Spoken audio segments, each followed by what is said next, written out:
आज की कथा में हम श्रवण करेंगे किस प्रकार से भगवान श्री कृष्ण अपने साले रुक्मिणी को युद्ध में हरा देंगे। श्रीमद् भागवतम का दशम स्कंद अध्याय 54। जब रुक्मिणी ने देखा कि भगवान तो सबके सामने ही रुक्मिणी को स्वयंवर से उठाकर लेके जा रहे हैं, इस प्रकार से सब लोग अपना धिक्कार करने लगे। कहते हैं कि अरे, हम लोगों का तो धिक्कार है। इस तरह से बड़े क्रोध में भरकर स्वयं कवच पहनकर और धनुष धारण करके जरासंध आदि सब राजागण अपनी अपनी सेना को लेकर तथा वाहनों पर चढ़ते हुए भगवान श्री कृष्ण के पीछे दौड़ने लग गए। राजन परीक्षित, उन सबों को आक्रमण करते हुए देखकर यदुवंशियों के सेनापति भी अपने धनुषों को टंकार करते हुए उन सबों के सामने डटकर खड़े हो गए। जरासंध की सेना के कोई अधिकारी अश्व पर सवार थे, तो कोई हाथी पर, तो कोई रथ पर सवार थे। वे सबके सब युद्ध के मर्मज्ञ थे।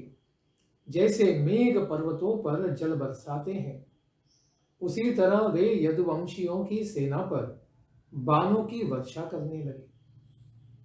परम सुंदर रुक्मिणी जी अपने स्वामी भगवान श्री कृष्ण की सेना को बाणों से ढके हुए देखकर लज्जायुक्त भय से बड़े व्याकुल नेत्रों से भगवान के मुख की ओर देखती हैं।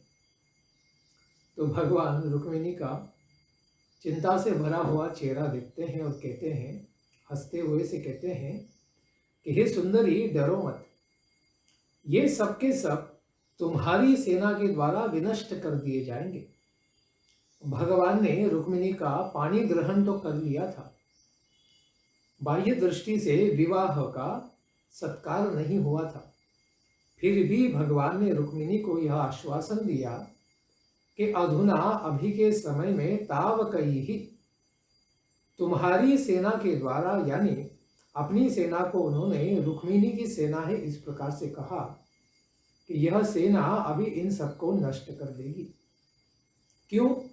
क्योंकि उस सेना के नायक थे भगवान के छोटे भाई गद तथा संकर्षण भगवान बलराम जी। ऐसे महान वीर और इनके साथ बाकी भी यादव उनके शत्रुओं की जरासंध आदि के पराक्रम को नहीं सहने के कारण अपने बाणों से शत्रुओं, हाथी, घोड़े तथा रथों को विनष्ट करने लगे। उनके बाणों से रथ, अश्व तथा हाथी पर बैठे हुए वीरों के कुंडल एवं किरीट तथा पगड़ी के साथ करोड़ों सिर कटने के कारण पृथ्वी पर धड़ाधड़ गिरने लगे। खड्ग, गदा और धनुष युक्त हाथ, पहुंचे जंगे और पैर कट कट कर सर्वत्र गिरने लगे। इसी तरह उनके जो वाहन थे, घोड़े थे, खच्चर थे, हाथी थे, ऊंट थे, गधे थे और कुछ के तो मनुष्य भी थे, उन सब के भी सिर वहां पर गिरकर बहने लगे। विजय प्राप्त करना चाहने वाले यदुवंशियों द्वारा शत्रु की सेना के विनष्ट कर दिए जाने पर जरासंध आदि राजागण युद्ध से पीठ दिखाकर भागने लगे। इस प्रकार अपनी भावी पत्नी के छिन जाने के कारण मरणासन्न, कांति विहीन और विनष्ट उत्साह वाले शिशुपाल के पास जाकर जरासंध आदि कहने लग गए, भो भो, हे पुरुष श्रेष्ठ, आप अपनी इस उदासी को छोड़िए। कोई भी बात सर्वदा अपने मन के अनुकूल नहीं हो सकती है। यह प्रतिकूल ही हो रही है। इस संबंध में किसी की स्थिरता किसी भी प्राणी के जीवन में नहीं देखी जाती है कि हमारे मन के अनुसार ही सब कुछ होगा। यह तो संसार में कभी देखने को नहीं मिलता है। प्रायः सभी के जीवन केवल भगवान की ही इच्छा के अनुसार सब कुछ होता है। जिस तरह कठपुतली नचाने वाले की इच्छा के अनुसार ही कठपुतली नाचती है, वो स्वयं से अलग से नहीं नाच सकती। उसी तरह ईश्वर के अधीन, काल के अधीन रहकर यह जीव सुख तथा दुख को प्राप्त करता ही रहता है। जरासंध कहता है, श्री कृष्ण ने मुझे 17 बार पराजित कर दिया, किंतु सबके बाद 23 अक्षौहिणी सेना के साथ जब मैंने 18वीं बार उसके ऊपर आक्रमण किया तो वह भाग गया। इस प्रकार से मैं जीत पाया था, लेकिन मुझे भी 17 बार हारना पड़ा, क्योंकि मैं जानता हूं कि प्रारब्ध के अनुसार ही काल भगवान जगत को झुकाते रहते हैं। अतएव इसके लिए न तो शोक मैं करता हूं और न ही प्रसन्न होता हूं। हम सभी वीर सेनापतियों के भी नायक हैं, फिर भी इस समय तो थोड़ी सी सेना वाले कृष्ण के द्वारा संरक्षित सारे यदुवंशियों से हम सब पराजित हो गए हैं। अपने अनुकूल काल होने के कारण इस समय शत्रु विजयी हो गए हैं। जब अनुकूल समय होगा उस समय हम लोग इसका प्रतिशोध लेंगे, बदला लेंगे और अवश्य विजयी भी हो जाएंगे। इस तरह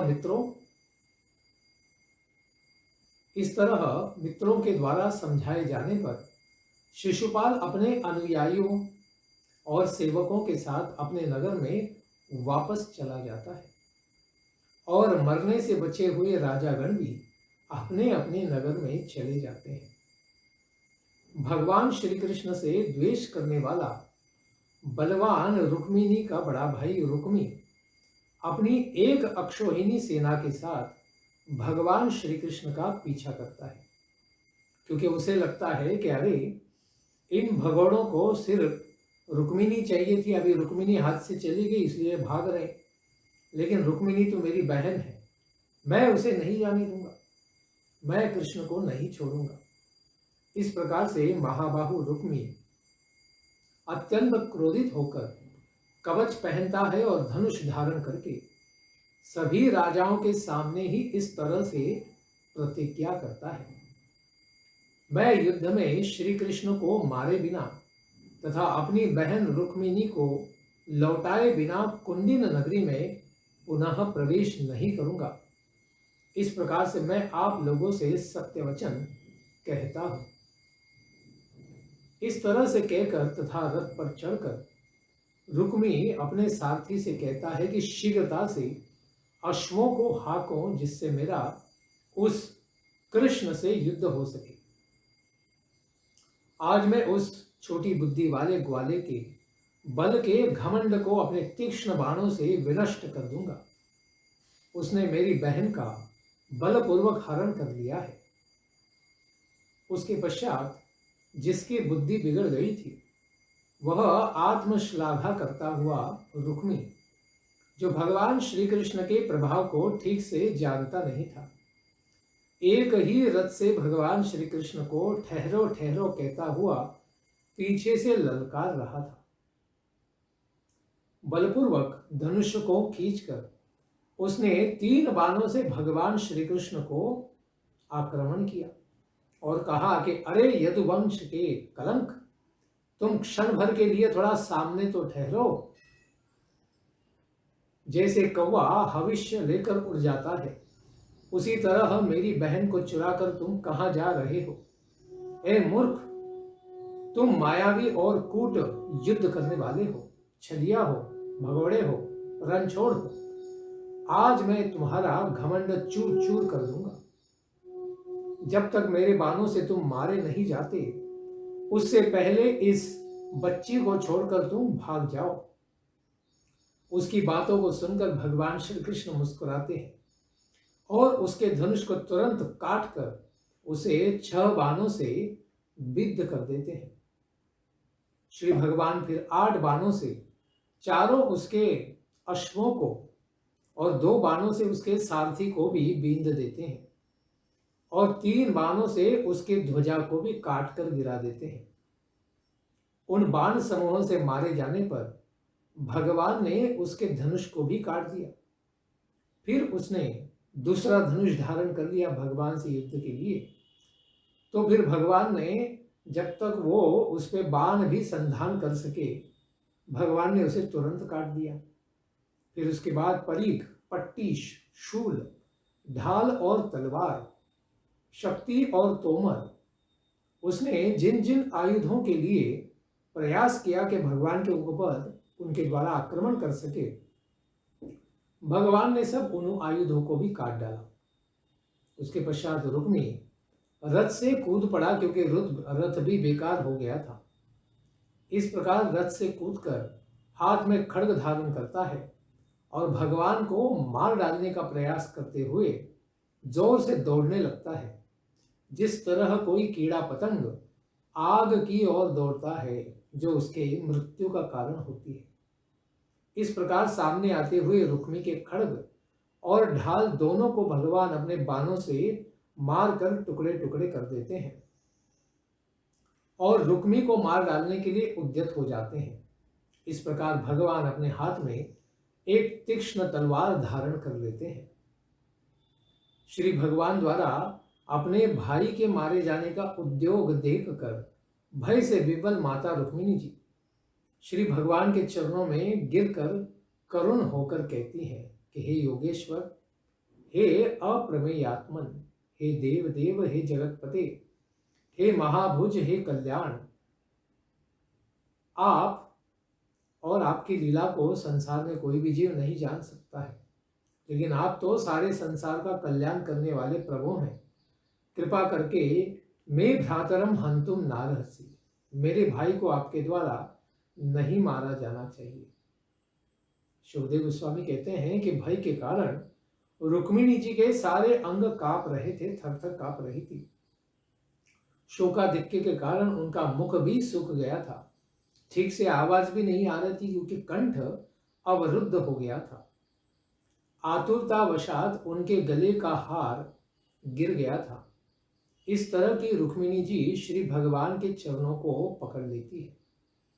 रुक्मिणी जी को इस तरह देखकर करुणावशात रुक्मी को मारने का निश्चय भगवान ने छोड़ दिया कि जो भी हो मेरा साला है, शालक है, इसे नहीं मारूंगा।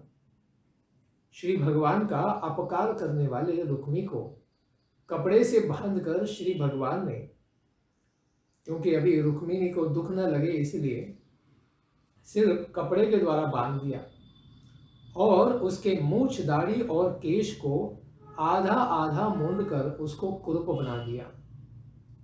उतने ही समय में यदुवंशी वीरों, उनकी भी सेना वहां पर आ जाती है। इस प्रकार यदुवंश के वीरों ने शत्रुओं की सारी सेना को विनष्ट कर दिया, तहस नहस कर दिया, जिस तरह से कोई हाथी कमल वन को रौंद देता है। तो बड़ी आसानी से उन्होंने सब सेना का नाश कर दिया था। ऐसे भगवान जो सर्वसमर्थ हैं, इनके बड़े भाई बलराम जी भी भगवान श्री कृष्ण के पास आ जाते हैं और वहां पर आने के बाद देखते हैं कि अरे रुक्मिणी को भगवान ने कुरूप बना दिया गया है और उसे कपड़ों से बांध भी दिया है, बेचारा अधमरा सा हो गया है। तो उन्होंने जाकर रुक्मी के बंधन को खोल दिया और भगवान श्री कृष्ण से कहते हैं, हरे कृष्ण, तुमने यह अच्छा काम नहीं किया है। यह निंदित कार्य हम लोगों को, यादवों को शोभा नहीं देता है। अपने संबंधी की दाढ़ी मूछ मूंडकर उसे इस प्रकार से कुरूप बना देना, उसका फ्रेंच कट बना देना, इस तरह से उसका वध ही तो है, क्योंकि क्षत्रिय के लिए उसका अपमान कर देना ही मृत्यु होता है। रुक्मिणी को देखकर बोलते हैं बलराम जी की, हे साध्वी, अपने भाई के कुरूप बना दिए जाने के कारण हम लोगों से तुम्हें बुरा नहीं मानना चाहिए। सुख अथवा दुख देने वाला कोई दूसरा नहीं है। मनुष्य अपने ही कुकर्मों के द्वारा दुख पाता है और सत्कर्मों के द्वारा पुण्य प्रभाव से, पुण्य से सुख भी पाता है। इस प्रकार अपने ही कर्मों का परिपाक जीव को फल के रूप में भोगना पड़ता है। यदि कोई बंधु मार दिए जाने योग्य अपराध करे तो बंधु को मारना नहीं चाहिए, बल्कि उसे छोड़ देना चाहिए। अपने ही दोष के द्वारा मारे गए उसको फिर अलग से मारने की क्या जरूरत है? वो अपने कर्म से ही पतित होकर अपराध करके खुद ही मर गया है, उसे अभी मारने की जरूरत नहीं है। क्षत्रियों के इस धर्म का निर्माण तो स्वयं हमारे प्रजापति ब्रह्मा जी ने ही किया है कि एक भाई दूसरे भाई को मार देता है। अतएव क्षत्रिय का धर्म तो बड़ा घोर है, क्योंकि इसमें धर्म पर चलने के लिए अधर्मी भाई को भी मार देना पड़ता है। इसीलिए क्षत्रियों का धर्म अत्यंत भयंकर होता है। जो लोग धन के नशे में अंधे हो रहे हैं और अभिमानी हो गए हैं, वे राज्य, पृथ्वी, धन, स्त्री, मान, तेज अथवा किसी अन्य कारण से अपने बांधवों का भी तिरस्कार कर देते हैं, जैसे कंस मामा ने कर दिया था। भगवान बलराम जी कहते हैं कि जो अधार्मिक होते हैं, धर्म पालन करने वाले लोग उनका समर्थन नहीं करना चाहिए, क्योंकि अधार्मिक तत्वों को मनुष्यों को अवश्य ही दंड देना चाहिए। इसलिए अगर उन्हें दंड न दिया जाए, इस प्रकार की बुद्धि कोई रखे, तो वह विषम बुद्धि वाला अज्ञानी पुरुष कहा जाएगा। परमात्मा की माया से मोहित होकर देह को ही अपनी आत्मा मानने वाले मनुष्यों को आत्म मोह के कारण ही मित्र, शत्रु और उदासीन इस प्रकार की कल्पना हो जाती है। सभी शरीरधारियों की यद्यपि आत्मा तो एक ही है, फिर भी यानी उनके हृदय में परमात्मा तो एक ही है, आत्मा तो सब अलग होती है। फिर जिस तरह जल और घड़ा आदि उपाधियों के भेद से एक ही सूर्य अथवा एक ही आकाश अनेक प्रतीत होने लग जाते हैं, उसी तरह अज्ञानियों को ही शरीर भेद के कारण इस प्रकार से अनेक आत्माएं प्रतीत होती हैं, लेकिन वे तो सब भगवान परमात्मा के ही अंश हैं। इस प्रकार से सारा जगत भगवान के अंश रूप में ही विस्तारमान है। इस ज्ञान को प्राप्त करना चाहिए, अन्यथा उसकी भेद बुद्धि के कारण उसके मन में भ्रम उत्पन्न हो जाएगा, क्योंकि सारे जीव भगवान के ही अंश हैं। यह शरीर उत्पत्ति एवं नाश वाला है, यह द्रव्यात्मक पंच महाभूतात्मक है तथा निर्गुणात्मक है। अज्ञान के कारण ही आत्मा से संसक्त होकर यानी भगवान से अलग स्वयं का विचार करते हुए इस प्रकार से आत्मा भी अपने बुद्धि के भ्रम में आकर इस संसार में बाधित हो जाती है, बंधन में फंस जाती है। इस प्रकार जन्म मृत्यु के चक्र में उसे उस आत्मा को डाल दिया जाता है। रूप एवं नेत्र दोनों सूर्य के द्वारा ही प्रकाशित होते हैं। सूर्य इन दोनों के कारण सूर्य का न तो नेत्र और रूप से संयोग तथा वियोग नहीं होता है। इसी तरह से आत्मा के द्वारा संपूर्ण जगत का प्रकाशन होता है।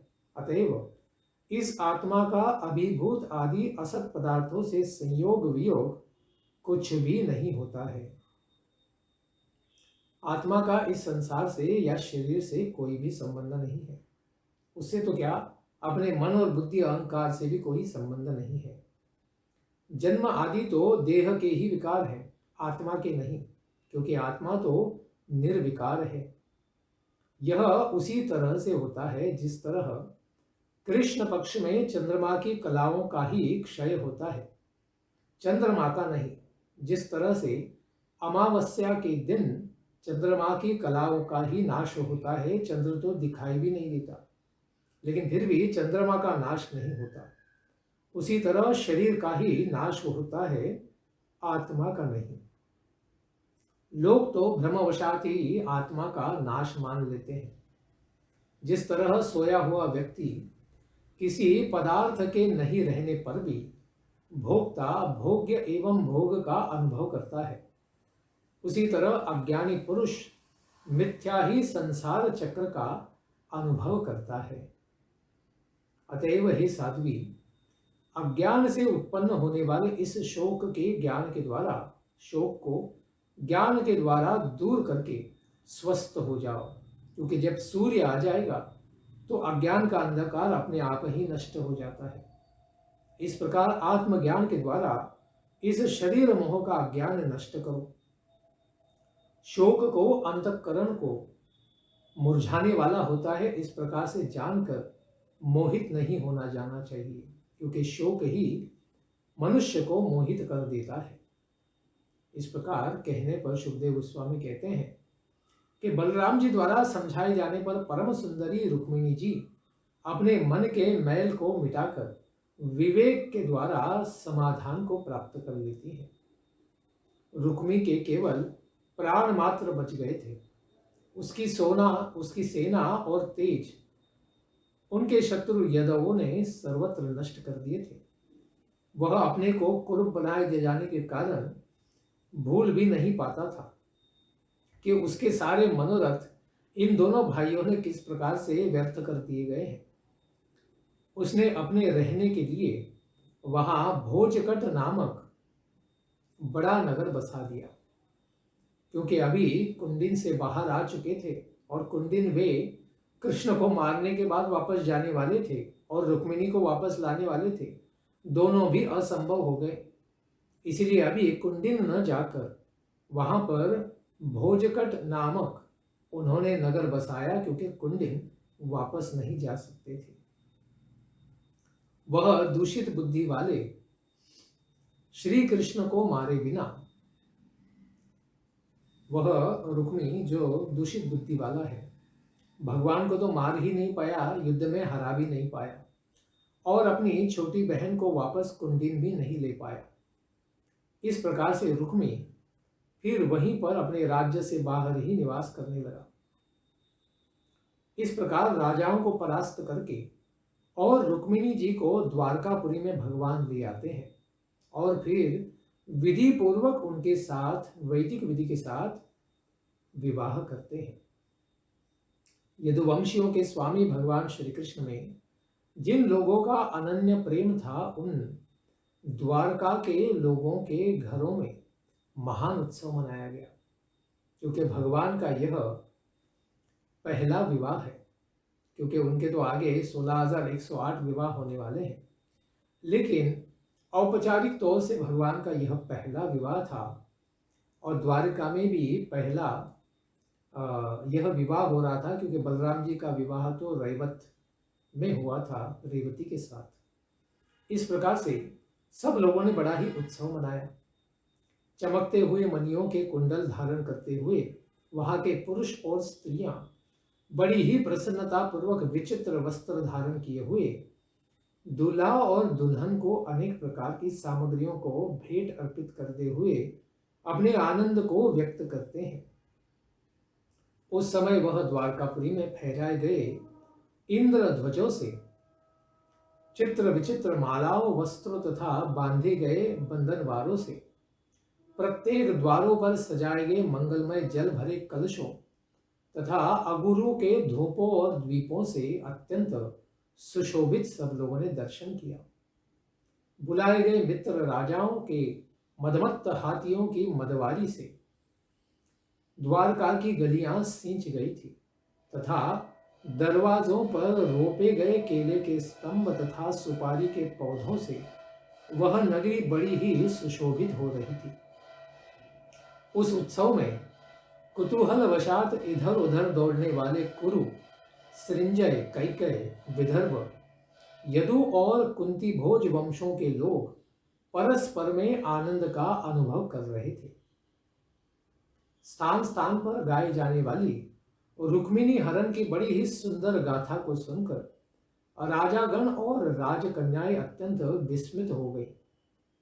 परीक्षित भगवती माता लक्ष्मी जी को रुक्मिणी जी के रूप में साक्षात लक्ष्मीपति भगवान श्री कृष्ण के साथ सुंदरता से इस जोड़े को देखकर द्वारका में नगरवासियों को महान आनंद की प्राप्ति हुई और हमें भी यह प्रसंग को केवल श्रवण करने मात्र से उतने ही आनंद की प्राप्ति हो रही है।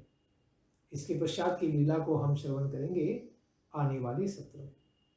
भगवान श्री कृष्ण और माता रुक्मिणी देवी के विवाह प्रसंग की जय हो। जय जय श्री राधे श्याम। जय जय श्री वृंदावन धाम।